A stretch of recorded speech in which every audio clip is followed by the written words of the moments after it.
Ja, het doel is om kinderen bewust te maken van de rechten die zij hebben. Dat zijn er een heleboel. En we doen dat eigenlijk dus een beetje op een creatieve manier.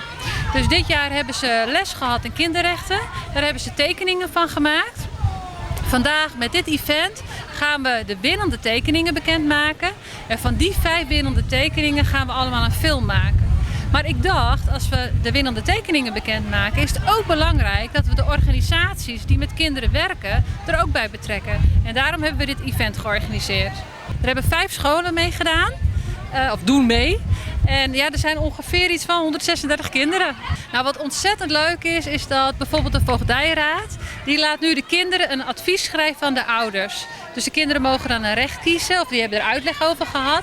En die schrijven dan een advies aan de ouders. Bij Centrum Jeugd en Gezin, daar doen ze een spel aan de hand van stellingen.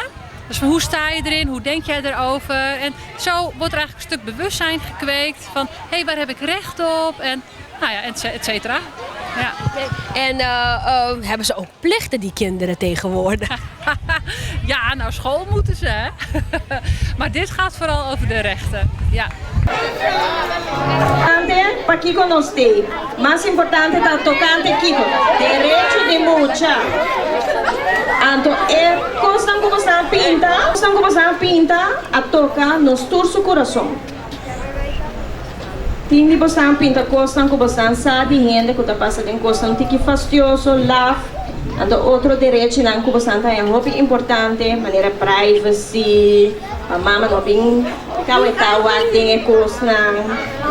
Anto pero costa importante também, maneira família, dá criba cabeça, comida, coi bebê, panha.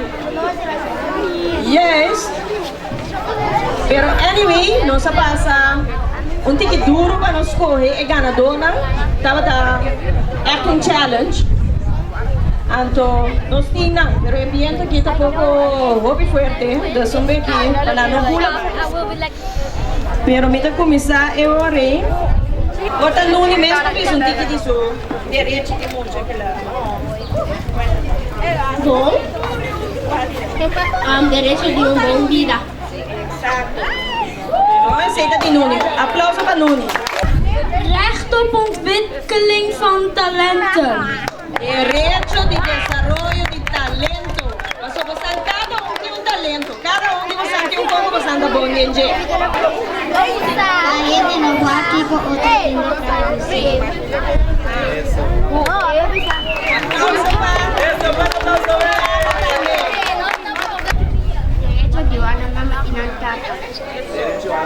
Grande aplauso, Bé!